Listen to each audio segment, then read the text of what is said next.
The next type of equation for hyperbolas, instead of having a fraction plus or minus something, now it's just one fraction with something with addition or subtraction on top, something with addition or subtraction on the bottom. So y equals ax plus b over cx plus d. So here's our first example. Y equals 2x plus 3 over x plus 4. We're going to start this the same way we did the last type. Look at the picture, see if you can find the vertical and horizontal asymptote from the picture, and then we'll try to figure out how those vertical and horizontal asymptotes are related to the equation. So let's start with vertical asymptote. It looks like the vertical asymptote is right here. So sketch that in on your own paper. What is the equation of that vertical asymptote? 1, 2, 3, 4. X equals -4. And as we learned before, once we have the vertical asymptote, we can already write in the domain. The domain is going to be real numbers except x cannot equal -4. Now, look at that equation. Do you see -4 somewhere in that equation? Or does it make sense why the vertical asymptote is -4? If you look at the denominator, if you were to plug -4 in place of that x, you would get 0 in your denominator. So x plus 4 equals 0. If we solve that equation, we get x equals -4.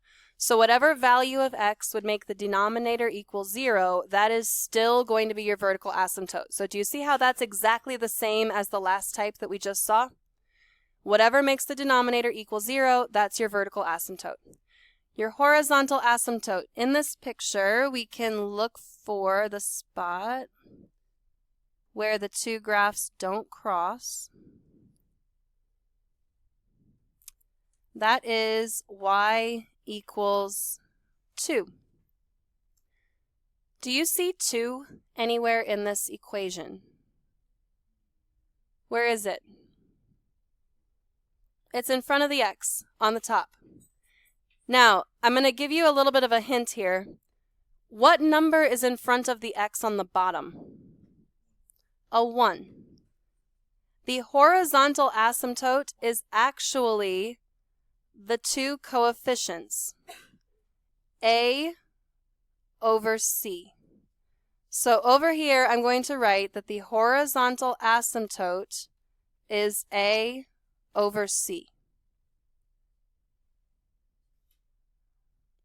Our range is all real numbers, except y cannot equal 2.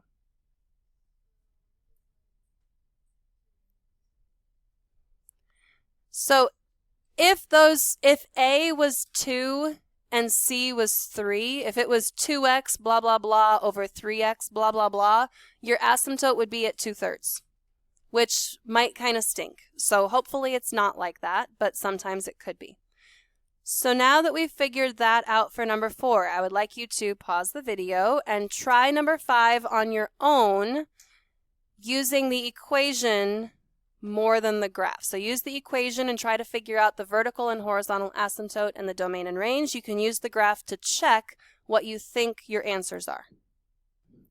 The vertical asymptote is when the denominator would equal 0. So what value -2 would give you 0? That would be +2. So our vertical asymptote is going to be x equals 2. And if you look at your graph, x equals 2, that is indeed the vertical asymptote. That means the domain is real numbers except x cannot equal 2. For the horizontal asymptote, it's the coefficients of the x's. So -3 is the coefficient on the top, 1 is the coefficient on the bottom, and -3 divided by 1 is -3. And if you check on your graph, that is indeed the horizontal asymptote. This means that the range is real numbers except y cannot equal -3. Are you ready to try graphing one of them entirely on your own? Not entirely on your own?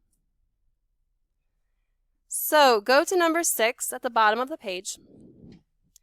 If you're plugging this into your calculator, the really important thing is that you put parentheses around the entire numerator and around the entire denominator. But start by identifying the vertical asymptote, the horizontal asymptote, the domain and the range. Then pick 2 x values on the left side of the vertical asymptote and 2 x values on the right side of the vertical asymptote. Get those points, plot them, and graph it. I'll give you like 3 minutes to try this on your own, then we'll go through it together. Your vertical asymptote is found by setting the denominator equal to 0. So if you do x minus 3 equals 0 and solve that, you would get x equals 3. So your vertical asymptote is at 3. That means your domain is all real numbers except x cannot equal 3. Go ahead and put the vertical asymptote in there. The horizontal asymptote can be found by the coefficients. So in front of this x on the top is a 1, and in front of the x on the bottom is a 1. And 1 divided by 1 is definitely 1. So y equals 1.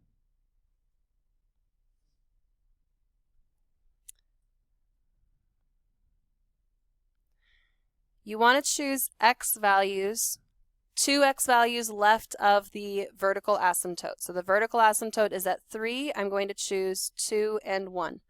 If you're super OCD and you don't like your table of values being numerically out of order, I'm sorry. Deal with it, I guess. It's honestly easier if it is out of order. So don't worry about the fact that your table of values is out of order. On the right side of your vertical asymptote would be 4 and 5. I think the quickest way to do this is to plug it into your graphing calculator and let the graphing calculator do all of the work for you. So in y equals, you need to enter this function.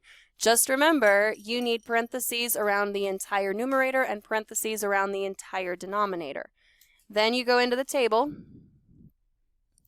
and I want an x value of 2 and 1 and 4 and 5. So 2, 4, 1, 2.5, 4, -2, and 5, -0.5. Plot those points.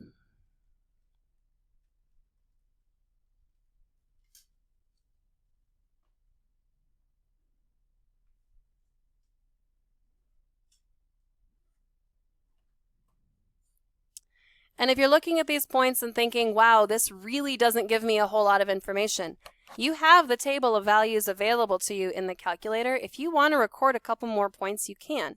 So you could also plot the point 0, 2. You could also plot the point 6, 0. Any of those extra points on the table that you want to graph, you can, and that will give you a better idea of the shape of the hyperbola. The important thing is, once you've got those asymptotes drawn in, do not let your hyperbola cross the asymptote. We're going to talk about this a little bit tomorrow, but what if, instead of being something simple like x minus 6 over x minus 3, what if the equation was y equals 4x minus 5 over 2x plus 6? Could we still do this? The vertical asymptote is where the denominator equals 0. So set 2x plus 6 equal to 0 and solve that equation. Subtract 6 on both sides, so 2x equals -6. So what is x going to be? -3. Your vertical asymptote is at -3. For the horizontal asymptote, you're looking at the coefficients of the x's. What is 4 divided by 2? 2. So your horizontal asymptote would be y equals 2. So even if this looks more complex, what you just learned about the denominator equaling 0 is the vertical asymptote. The coefficients in front of the x's as a fraction are the horizontal asymptote. Then you could graph those, pick 2 points on the left, 2 points on the right, plug those x values in, and get your graph.